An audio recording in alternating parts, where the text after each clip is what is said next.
Estamos de vuelta en tu programa Conciencia Auditiva. Saludo como siempre a mi buen amigo el doctor Carlos Barramulán. Ok, y a mi querido amigo Gerardo Alvarado Hierro. eh, Demos correos. Correos. Ok, me puedes escribir a barra-carlos@hotmail.com. Y el mío es gerardo-alvarado-hierro@hotmail.com. Y vamos a tocar las notas políticas de la semana. Una primera ampliamente controversial que yo creo que no logró el efecto que deseaba Ricardo Monreal. Resulta ser que en la oficina de Ricardo Monreal, el jefe delegacional, aparece en una especie de bolsa de papel 1.580.000 pesos. Un señor aparentemente lo lleva a la secretaria de Monreal y lo deja ahí. Y dice que es para lo que el jefe delegacional ya sabe, o para lo que era la cuota habitual. Entonces, despertó cierta sospecha, ¿no? Hubo molestia incluso de parte de otros jefes delegacionales, el mismo Mancera se resistió a comentar. Todas las críticas han sido que con este show de Monreal diciendo que le llevaron 1.580.000 pesos y que después el tipo lo depositó a las arcas de la delegación, realmente no se resuelve la corrupción, ¿no? Que esto es finalmente un... Sí, pero bueno, aquí lo que hay que decir es que en primera instancia la nota tenía que ver con que, bueno, finalmente Monreal se comporta con cierta probidad, ¿no? Pero lo que advierte es que esto sucede regularmente y el destino del dinero se supone que tiene que ver, mejor dicho, el origen del dinero tiene que ver con que se supone que son por medio de extorsiones que hacen las mismas delegaciones, en donde comerciantes, en donde dueños de hoteles, dueños de negocios diversos cooperan y finalmente se junta esta cantidad de dinero. Lo que dejó otra vez mucho de duda fue que Monreal no levanta una denuncia. Claro. Y que este dinero se debe haber llevado a la PGR o a la Procuraduría, por lo menos capitalina, y que se debe haber iniciado una investigación. El tipo toma el dinero y lo reinserta a las arcas de la Es que delegación. dijo, se va a perder, mejor que se ocupe. Me parece patético. Ayer exactamente, viernes 16... Bueno, eso sería un acto que también es un acto paz. Claro, o sea, porque si va a haber legalidad, claro, la legalidad es completa, ¿no? No puede claro, ser si él está señalando, él tendría que haber procedido como tal y no reinsertar este dinero, aunque diga que se va a usar para lo que todavía más allá, presentar el dinero, pero no hacer una nota al respecto, porque el tipo comunicó a los medios que hace una conferencia de prensa para decir que está ocurriendo y esto. que eso no va a pasar no sé si es la Miguel Hidalgo, pero dijo algo así, que no va a pasar este tipo de cosas ahí. Nos parece tremendo cuando finalmente en el centro histórico, esta semana, Observatorio Ciudadano, que todavía toca parte de la Miguel Hidalgo, calculan que hay entre 7 y 9 bandas extorsionando entre 3 y 8.000 personas todos los días. Es ridículo, ¿no? Pero eso no va a pasar en su delegación.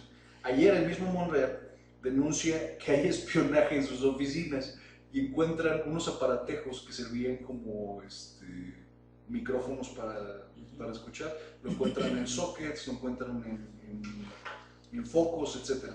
Mi duda es entonces, ¿qué valor estratégico tiene la oficina de Ricardo Monreal como para que haya un espionaje tan sofisticado? Porque no son equipos ni baratos ni fáciles de colocar, ni nada. A ver, yo no creo que vaya a ser presidente de la República. Yo tampoco. Dudo que se vaya a convertir necesariamente en el jefe del Distrito Federal. Entonces, bueno, no sé qué valor tiene.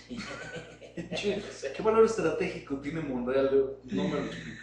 Digo, a lo mejor pasa dentro de los políticos de la izquierda que finalmente a lo mejor tiene un discurso bastante sensato, a lo mejor más escuchado, pero hasta ahí, ¿no? No creo que pase más. O sea, esta condición sí me parece como al tratar de darse baños de pureza acaban haciendo situaciones mucho más opaces y mucho más controvertidas, ¿no? Sí, fue difícil. Y esta misma semana, Carlos, se nos filtra el video del Chapo, de la fuga del Chapo. Renato Sales Heredia, el nuevo comisionado de Seguridad Nacional, hace el comentario de que nunca se hubiera negado o nunca se negó que había más material, solo que ese material estaba bajo resguardo de la PGR. Por la investigación. Por la investigación. Y bueno, el video que vimos es yo no sé si se le ha dado el juego adecuado hasta este punto, no he leído notas. Yo el video que vi al principio no lo he visto, yo el que vi al principio era como un acto de escapista, ¿no? Se agacha en el baño y de repente desaparece. No. Lo que pasa es que este video, en el caso del sonido, el sonido le da un contexto completamente distinto. Ah, qué interesante. Y ahí te va el por qué, ¿no? Se escuchan martillazos y se escucha una sierra cortando. No se oye poco el ruido, incluso lo midieron en CNN en inglés, lo miden y dicen, es que hay 65 decibeles. Lo cual implicaba que tenía que haberse escuchado en qué espacio. Exacto. O sea, vamos a plantearlo de esta forma. A 10 metros exactamente de la celda del Chapo estaba el puesto de control principal. Y lo tendrían que haber escuchado. Lo tendrían que haber escuchado. 65 decibeles es suficiente, es el equivalente a música fuerte en una casa. No se escucha nada según ellos. El Chapo entonces camina hacia el hueco, se va y se desaparece. Pero es que también él pudo haber dicho el Chapo, le estoy construyendo una casita para una casita de a mis ratones. Lo que es increíble y lo que es de verdad patético es que llega un policía. Esta es la parte que ha causado resquemor. Llega un policía, levanta su radio y empieza, Guzmán, Guzmán, Guzmán lo era. Y nunca sale dentro de la toma. El tipo está desde afuera, se asoma, Guzmán, Guzmán. Levanta el radio y dice, jefe, si hay un hoyo en la celda. Y el otro le pregunta así, textual, ¿de qué tamaño? Dice, pues está más o menos grande. Dice, sí, deja pasar una gotera. Dice, ¿y Guzmán? Dice, se fugó, jefe, desapareció. Dice, ¿sueno la alarma? ¿Cómo? Así, sueno la alarma. O sea, ¿no saben qué hacer? Y el otro contesta y dice, ¿y a quién ya le avisaron? Y entonces se pasa un par de minutos en ese momento, en lo que se están diciendo uno y el otro, y la alarma suena 1 hora y media más tarde, después de que ya se había descubierto que el Chapo se había fugado. O sea, son imbéciles o... No, creo que lo que demostró es que, vamos a hacerlo de esta forma, las instituciones mexicanas claramente lo que acaecen es, o lo que realmente les duele es, ok, le digo, no hay entrenamiento. Digo, no, a lo mejor está en el baño, déjenlo tranquilo. Creo que se fue por el baño. O sea, lo que nos demostraron fue que no hay ningún tipo de capacitación. O sea, el policía no tiene un protocolo que debe seguir. Pero se supone que es un penal de alta seguridad. Claro, ¿no? y lo que nos demostró es que el penal de alta seguridad, como muchas cosas que hay en México, son solo apariencia. O sea, estos penales nuevos nos habían dado, tienen que 20 años, 30 años de ser creados. Se creó todos los penales de máxima seguridad con los mismos planos. Unos planos que desaparecen meses antes de que el criminal más buscado de México rebotara en un penal. El Estado mexicano ahorita ya llegó a un punto de decir, no solo la vergüenza de la pena de perder al Chapo Guzmán, sino creo que la vergüenza de decir, sí se nos peló, pero se nos peló porque somos notoriamente incompetentes. Hasta en eso, hasta en las cárceles de máxima seguridad. Dan ganas de llorar. De hecho, sí dan ganas de llorar. Renato Sales Heredia, que es un tipo que me parece que había sido hasta cierto punto un hombre pro y una buena elección para sustituir a Montalejandro Sánchez Rubio, me parece un tipo bastante sensato. Le ves la cara desencajada.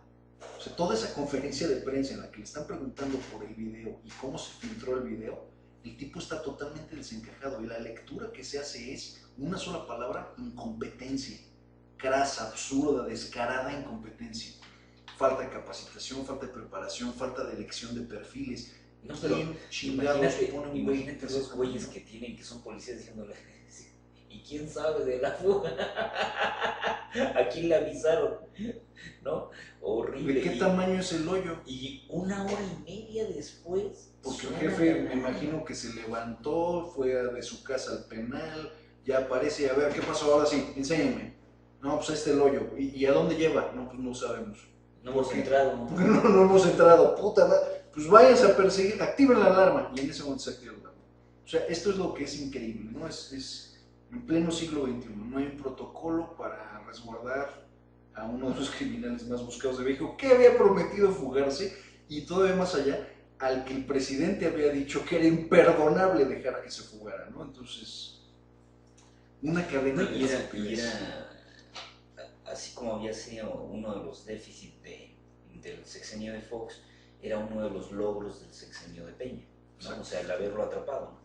Entonces, solo lo atraparon para dejarlo ir. Tenemos otra nota, cabrón. Bueno, y hubo algo más con respecto a la nota, las visitas que recibió. O sea, recibió una cantidad de visitas, no era un Hasta de privilegiado. una diputada. Era un privilegiado, Claro. o sea, el fulano era un privilegiado. La semana pasada comentábamos que lo que había ocurrido en el penal, ahí mismo, en máxima seguridad, una vez que este hombre se fuga, que les quitaron a los reos sus televisiones y sus pocos privilegios. Su televisión. Y que estos tipos ya O se sea, querían. imagínate, estás en un penal de alta seguridad y tienes televisión. Recordemos que hace apenas 2 semanas murió el Canicón. ¿Quién El era Canicón era un reo que estaba exactamente en la celda al lado de Guzmán. Ya. Y el Canicón estaba revelando información sobre quién lo visitaba, fue quien sabemos quién lo visitaba, cómo estaba la jugada, qué privilegios tenía el Chapo, y el Canicón aparece muerto, que por causas naturales. Entonces sí, hay muchas cosas muy opacas en todo esto. Toda la fuga del Chapo, yo creo que es la mayor humillación nacional. Creo que al ponerle audio a este video que ya habíamos visto de la fuga del Chapo, nos queda claro que en tiempo real se pudo haber monitoreado la fuga. Hay incluso una especulación, muestran el comando control, el CCC, el C4, y cuando aparece el comando de control en tiempo real, cuando el Chapo se está fugando, hay 2 fulanos viendo Netflix. O sea, lejos de estar viendo qué hacía el Chapo Guzmán, el máximo delincuente del país, estaban viendo una peliculita.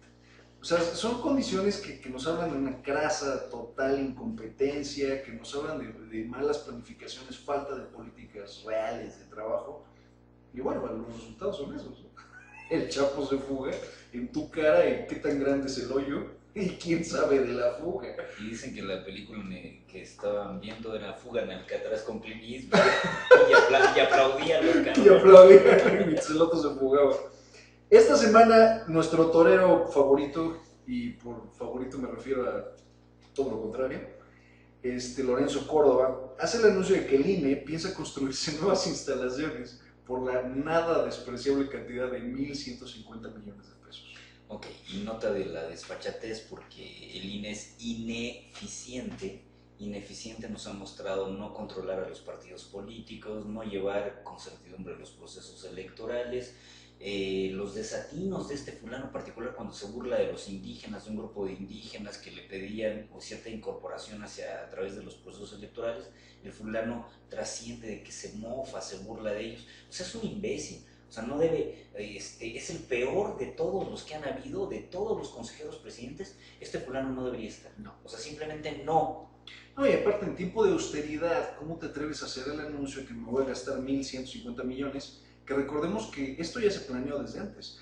Hace unos meses criticábamos, Carlos, tú y yo, que había pedido más dinero el INE para este año y que el INE le aumentaron la partida precisamente a 1.400 millones y no se justificaba porque no había elecciones. Ahí está el motivo. No, y aparte de que no haya elecciones, las elecciones son realmente un desastre, ¿no? O sea, o sea, el INE quiere tener su... Y aparte si ves el modelo es como tipo modelo de la ONU en Nueva York. Son 2 edificios grandes, una sala de conferencias gigantesca. O sea, el tipo se quiere construir sus Naciones Unidas versión INE en Tlalpan. Y el argumento que dio para construir todo esto es que les resultaba muy complejo hacer el viaje alrededor de la Ciudad de México cuando las 3 sedes del INE en el Distrito Federal se tenían que reunir. Y que estaba saliendo muy cara la renta. No, es realmente una tropelía. Si hay algo de un halo de 5 dedos de frente o 3 dedos de frente, por favor, que no le permitan hacer esta estupidez. Aunque esté el presupuesto ya autorizado, no le permitan hacer esta idiotez. O sea, esto va a desquiciar la gente, claro, hay mucha gente que requiere en este momento muchas cosas, ¿no? Como para gastarse esta cantidad de pesos en un elefante blanco. O sea, no, es una estupidez. Ahora, la SEDATU, hablando de elefantes blancos, ¿qué dirige Rosario Robles? Va a gastar... O sea, pura gente bella. Pura gente maravillosa. La SEDATU va a gastar 200 millones de pesos en construir el Cuando proyecto... le preguntaron a esta pendeja que por qué había hecho tales tropelías, dijo, es que estaba enamorada. 200 millones de pesos para construir un cuarto más. Y el cuarto más se trata de poner un cuarto de más a casas de interés social que se entregaron en los últimos 15 años, que solo tienen una habitación y un baño. ¿Y dónde lo van a poner? En la misma casa que entregaron.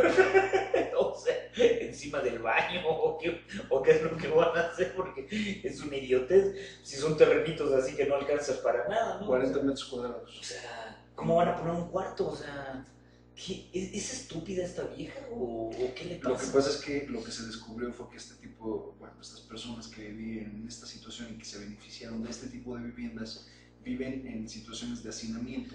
Y si le ponen un cuarto más, Naciones Unidas dice, no, ya no. Ya no están tan hacinadas. No. Esa es la máxima política de ese. No, aquí la desfachatez es por qué no hacen un programa para seres humanos, no para animales, ni bueyes, ni vacas, ni puercos, sino que hagan una vivienda que realmente sea decente, o sea que sea humanamente habitable. Sí, finalmente el espacio lo tenemos, el problema es... Imagínate que para cagarse tengan que salir los de tu casa, ¿no? Porque todo el cuartito se... sí, se apesta. Se penetra. Una verdaderamente vergüenza, pero bueno. Rosario, que gastó 500,000 millones de pesos en los últimos 2 años en programas sociales que pues, realmente no han tenido ningún impacto. No, que no. O sea, quizá México es uno de los países que más invierte en este tipo de condiciones en América Latina, pero sus impactos son nulos. Y el ministro de la Corte, Arturo Saldívar, recibe una propuesta de una asociación civil que propone legalizar o descriminalizar el consumo de cannabis en México. Lo que el ministro Saldívar llegó a conclusión fue que se propone de parte de legalizar el consumo de marihuana bajo determinadas condiciones, pero por fines recreativos, aludiendo que finalmente como el efecto de la cannabis es de moderado a leve, no ve mayor problema para sacarlo de la lista de las sustancias más tóxicas y más penales. Entonces, recreativo, por ejemplo, si estás echando una cascarita de fucho, un churro recreativo. Pues yo creo que va a ser interesante, ¿no? Finalmente este es el camino que debe seguir. La desfachatez, tengo un alumno y me dice la semana el cabrón, me dice, no lo puedo decir de otra forma, me voy a echar un porro. Y se salió. Qué sincero. Bueno. Qué amable, bueno. Entonces, para uso recreativo, la cannabis puede ser posible. Puede ser posible. Esta semana se va a discutir en el Pleno de la Corte y del resultado que ocurra, pues vendrá la nueva política de Estado, porque le va a quitar el poder al IMSS de criminalizarlo y a los códigos penales de criminalizarlo. Recordemos que los códigos penales castigan las sustancias que tengan prohibidas la ley de salud y al mismo tiempo que reboten con el IMSS. Al quitarle esa clasificación de sustancia prohibida en la ley de salud, automáticamente le quitas la criminalidad. Entonces va a ser un proceso interesante. Ahora, a mí una vez que me dieron a fumar un porro de marihuana, me preguntaron, ¿y qué sientes? Le digo, nada, digo, ni los brazos, ni las piernas, digo, nada. Ni mis ideas, ya no siento nada. Esta semana visita Andrés Manuel López Obrador al Papa Francisco. Le lleva una medallita de Fray Bartolomé de las Casas y le lleva una carta. Pensé que le iba a llevar una foto de Marx, cabrón. Lo que es espectacular es que, bueno, la carta es muy pensada, es exageradamente política, destila todas las intenciones políticas de Andrés Manuel y su partido Morena. Habla de un reconocimiento a la labor del Papa, yo no sé qué labor es esa, pero vamos a decir que le habla de su reconocimiento, como un Papa misionero, verdaderamente cristiano, y enfatiza la expresión cristiana. ¿No es misionero, no era Wojtyla? Pues, el viajero fue el más viajero, ¿no? Por lo menos fue el que hizo más giras pagadas, eso es un hecho. Sí. Dice que todos los papas han sido cristianos y consecuentes en ellos, pero no todos han sido cristianos como él. Esto un papa jesuita, dicho sea de paso. Hubo un papa que se atrevió a bendecir y reconocer al dictador que ordenó asesinar a Francisco I. Madero, nuevo apóstol de la democracia. Pero esto, desde luego, no es usted. Y ahí mi profunda admiración a su persona y liderazgo. Su presencia, después de la invitación que le hace el Estado mexicano a venir a México, su presencia en estos tiempos aciagos será de gran aliento para nuestro pueblo. Y es lo que el mensaje espiritual logrará. Al final, continuamos trabajando para lograr una transformación que nos permita eliminar la corrupción política que ha sido causa principal de la desigualdad, la pobreza, la violencia que padecemos en México. Bueno, sí es cierto, él no protegió como otros papas este tipo de cosas, pero en su natal Argentina, en época de la dictadura, asesinan a dos curas, él está enterado y no dijo ni pío. No la No dijo condenó. ni pío, sea porque no era Pío Quinto, pero no dijo ni pío. Entonces, no me parece que sea tan limpio también, o sea, Que fue la primera mancha de legitimidad que se y que criticó se con dijo, la claro, persona. porque por ejemplo se decía, no, es que viajaba en ómnibus en Argentina, mientras otros, sí, viajaba en ómnibus, pero también estaba metido con la dictadura en este tipo de cosas y con la burguesía nativa argentina. Entonces, es interesante. Lo que sí hizo Andrés Manuel López Obrador fue apropiarse al Papa antes de que se lo pudieran apropiar las figuras en el poder en México, los futuros candidatos, etc. Y ¿Y qué le dijo el Papa?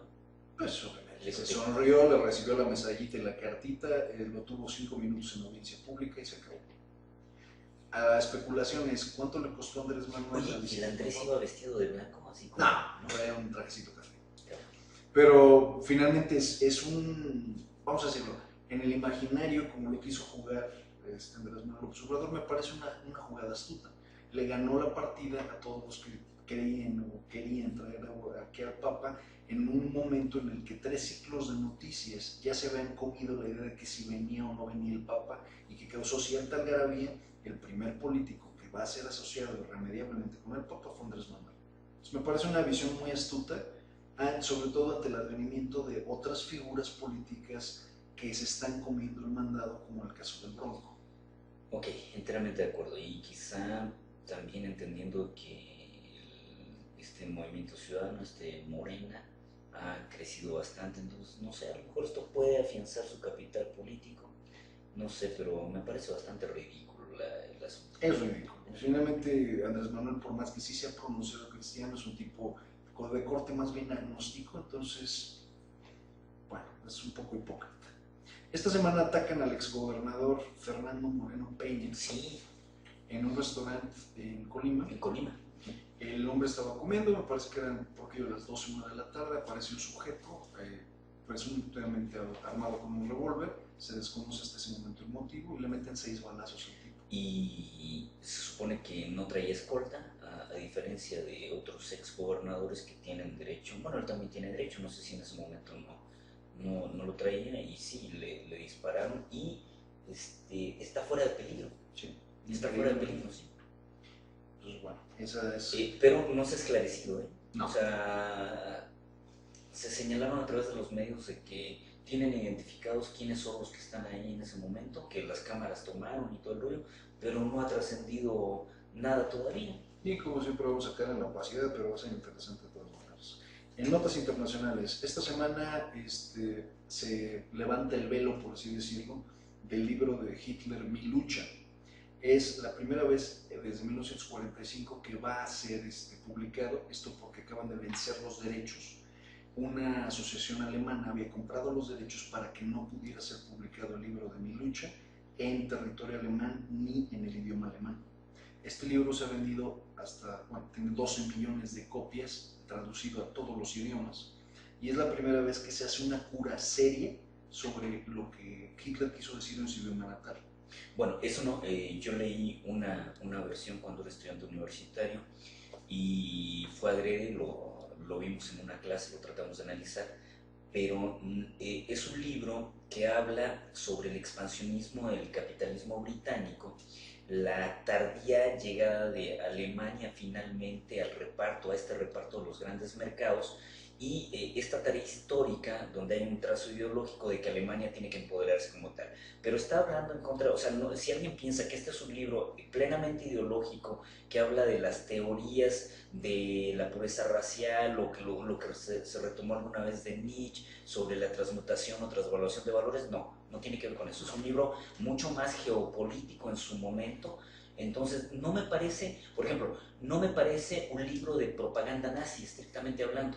Pero tampoco es un libro realmente profundo, realmente No, porque Adolfo tampoco tenía... Pues es un libro de frasecitas trilladas sí. que dirigen casi hacia el mismo camino, pero que a veces se desvían por las propias precariedades de Hitler, ¿no? O sea, es un libro que no... Sí, y me parece que en cierta medida vale la pena leerlo, vale la pena leerlo, o sea, no discriminarlo como propaganda No, nazi, no, no. sino que vale la pena leerlo precisamente para advertir la connotación del libro y el contexto del libro. Eso me parece ahí Y sustantivo, para ¿no? entender que también es un libro que antes de 1940, o sea, Hitler intenta el push en el 28, el golpe de Estado. Escribe Mein Kampf, creo que fue en el 32, ¿no? En el 34. Estamos hablando de que entre el 34 y el 44, que fue la última vez que se editó y publicó en Alemania, vendieron 20 millones de copias. Es uno de los libros más exitosos de la historia. Hitler era muy rico solo por la venta del libro de Mein Kampf o de Mi lucha. O sea, solamente por eso. 12 millones de copias del libro en nivel mundial. O sea, es un libro Ahora, que vende 32 millones. al margen de este análisis, yo sí creo que hayan grupos pro-nazi todavía que lo claro. compran, pero lo compran como una Biblia. Lo compran como un adorno. Sí, como algo que viene del Führer como tal, no sé, del caudillo. Yo conocí a un sujeto que había comprado el libro y que tenía 2 o 3 frasecillas subrayadas, pero que yo estoy seguro que no entendía realmente la connotación ni el contexto en el que fueron dichas las frases. Porque el mismo Hitler no lo entendía. No, entonces, si no era muy capaz.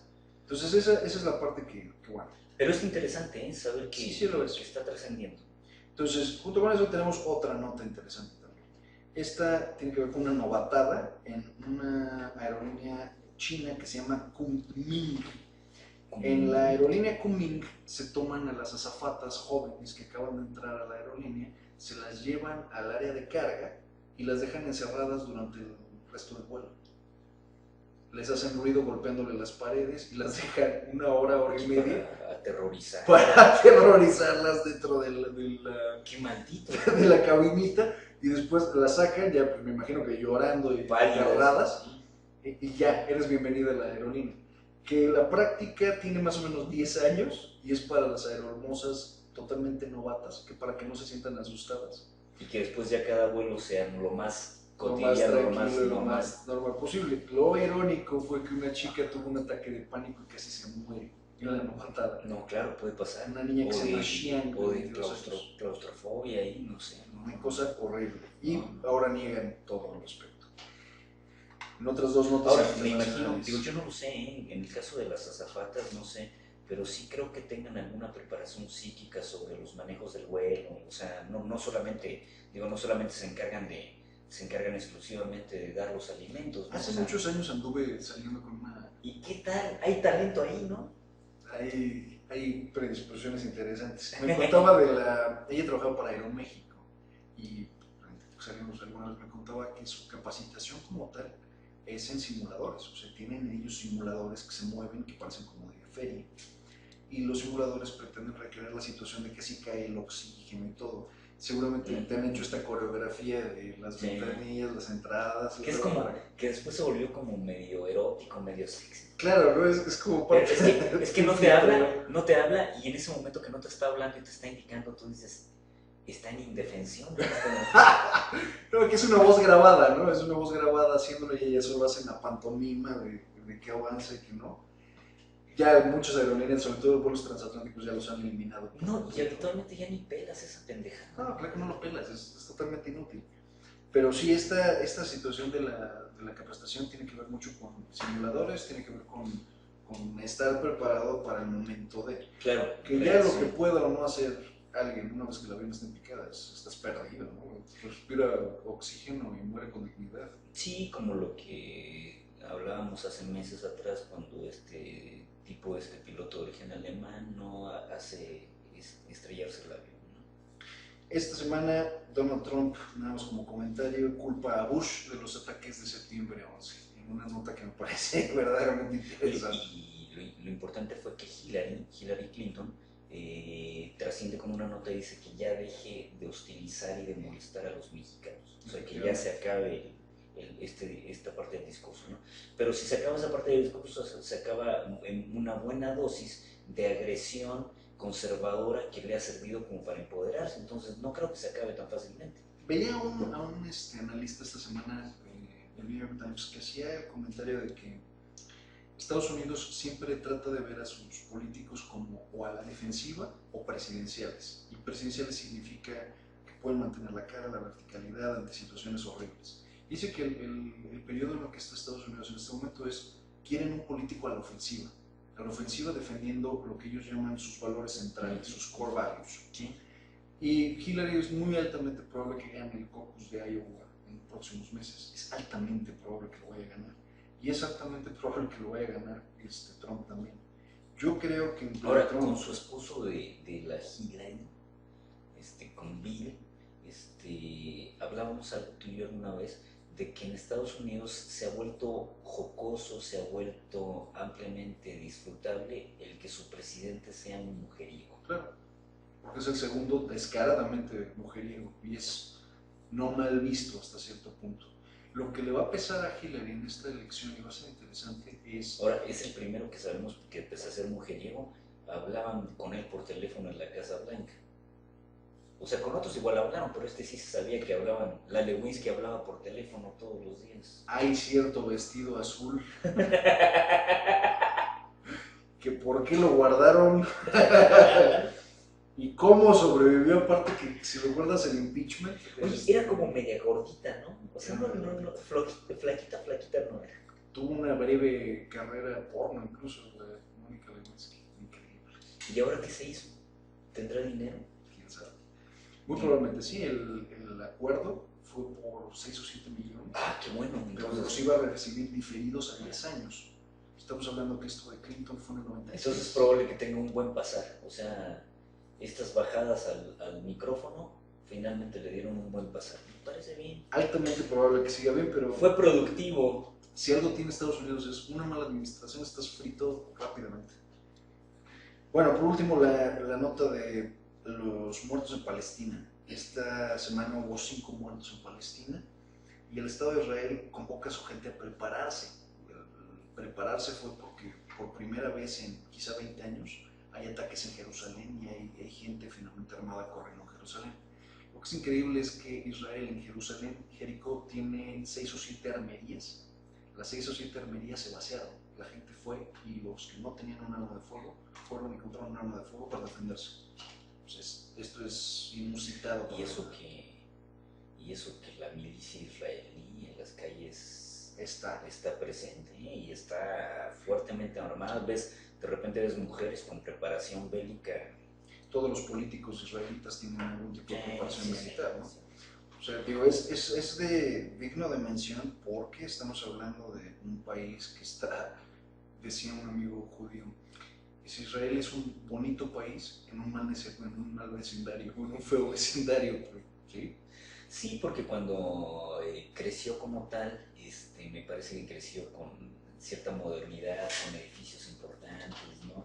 Con estructuras económicas, desde los kibbutz, no sé, con muchas condiciones.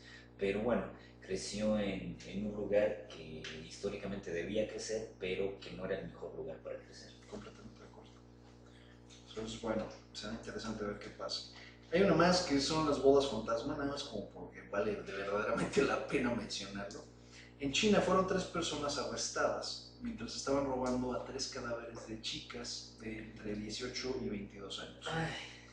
La práctica se llama Mingun o se refiere como las bodas fantasma. Las bodas fantasma son aplicadas especialmente para hombres que mueren jóvenes. Esto quiere decir que si tú eres un varón creciendo en China, la práctica del Mingun es si tienes menos de 25 años y falleces por cualquier motivo, te tienen que casar, porque la realización de un hombre es verse casado. Por lo tanto, si no se puede encontrar un cadáver, van y matan a una mujer para dar. ¿Por qué no decir, si Dios me dio la oportunidad de estar tranquilo, ¿por qué me molesta? ¿Por qué me casan ya muerto? Emparejan a una persona con otra persona fallecida y los entierran juntos para que los dos puedan realizar su vida completa. Entonces, me parece increíble porque estos personajes iban a cobrar $1,500. ¿Y cómo saben ahí que si era la preferencia o el gusto del fulano? ¿Qué tal si te tocó una fea? Eso es lo de menos, el chiste era estar casado. De hecho, el Mingun se practica sobre todo en familias donde se sigue la tradición de arreglar matrimonios. Oh. O sea, al final no tenía ningún tipo de efecto. Sí, no si pasa te nada. gustaba o no. Bueno, la dejamos para los macabra. Macabra la idea. Los dejamos con Enrique Iglesias y Nicky Jam en una canción que se llama El Perdón. escríbanos o búsquenos en la cuenta que aparece a continuación. Sí, y si todavía nos pasan en Radio Ciudad Plástica, búsquenos ahí también.